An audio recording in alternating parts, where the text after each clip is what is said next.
Alright guys, so I'm going to just take you through a video of me editing from start to finish, just to kind of sum up what I've talked about in this course. It's also been pretty heavily requested that people just kind of want to watch me edit and see the process of how I go about things. So we'll just kind of go through it here and I'll explain what I'm doing as I'm going so that we understand. So this is the photo I'm going to edit for you. And as you can see here, the biggest thing is my husband's thumb got in the shot. This is me right here, and he took a disposable film shot of me. So first thing that I'm going to want to do is just remove any unnecessary items from the picture. Just get that done first. So just press the enter key to do that. And like I've said kind of previously in the course, AI usually does a good job. As you can see here, that's honestly good enough for me. I'm going to probably crop this vertically anyway, so I might not even include some of that. If I wanted to get really picky, I could remove little things like this, but I don't care too much about that. Okay, so there's nothing else in this image I want to remove, so I'm kind of done with that. Now what we're going to do is I'm going to bump up the saturation a lot.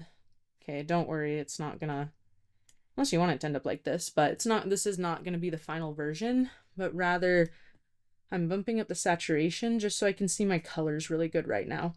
And then usually how I start is just by using the color mixer and the color grading to get the colors how I want it. And then, I kind of mask from there. Okay, so I'm stoked to finally be on our masking section of the course, because this is where seriously so much of the magic happens for me. Like, people ask me all the time, how are you editing your photos like this? Like, how are you able to achieve this?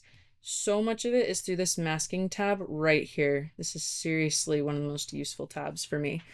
So this first video, I'm just going to do a brief overview of everything because there's kind of a lot, and I'm going to make a few separate videos for each of the different types of masking that can be done. So if you don't know what masking is, this is essentially where I can select a very specific part of my image and edit just that part of the image. So this image in particular, I have the sky selected and masked because I really wanted to pull out some of these colors, make the sky look a certain way, but I didn't want it to affect the foreground of my image. So if I delete this, I'm going to show you what it looks like without that mask. Look at that.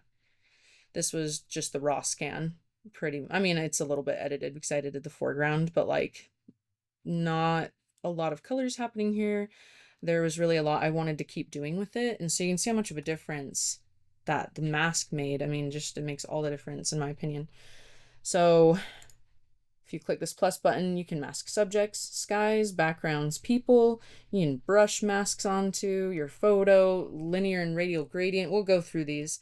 Color and luminance, like you can really fine tune each and every individual part of your image, right? Like with my images, I really like certain parts of my image to either stand out or not stand out. I want them to have either more or less color, and this is how I do it right here. This is just an awesome feature that Lightroom has. When you select a mask like this sky mask right here, you'll see it brings up the same sliders that we got in this edit tab. I can edit how dark or how bright my sky will be. It's like gone now. The colors of it, the tone curve of it, there's just so much you can do. So that's just the brief overview of this. When you do select a photo here and you want to apply a mask, like I said, you come up here, press the plus button, select which mask you want to apply, and edit it here. So we'll dive into this here in the next few videos. Okay, so this is the last step in the whole process, is figuring out what kind of composition you like. This is really important to keep in mind while you're shooting, because this will make, obviously all the difference later on when you're going to edit. If you've composed your photos correctly, then you're going to be more happy with them. So these are, again, some other photos I've saved on my Instagram, and let's go through this together and discover like what kind of composition I like here and what to look for. So we'll see that there's a few different patterns that we can see, I'm kind of liking here. I do like people in my shot, like people and things more centered in my shot, or like, like not the main subject of it. Because right here for this photo, we can see that like, the mountains are definitely a big part of this photo, but the people really just show the scale. And that's one thing that I really like, showing scale with the people in accordance to the background.